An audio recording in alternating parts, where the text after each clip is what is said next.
Սուրբ Իգնատիոսը աշակերտել է հենց 12 առաքյալներից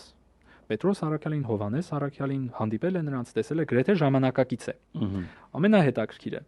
Սուրբ Իգնատիոսը ինչու է կոչվում Աստվածազգյաց, Աստծուն զգացող։ Սուրբ Իգնատիոսը այն երեխան է,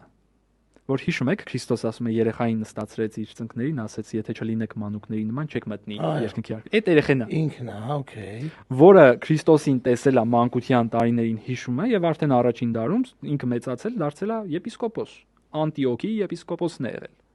Սուրբ Իգնատիոսը իդեպ իր նամակներում առաջիններից մեկն է օգտագործում քրիստոնյա բառը։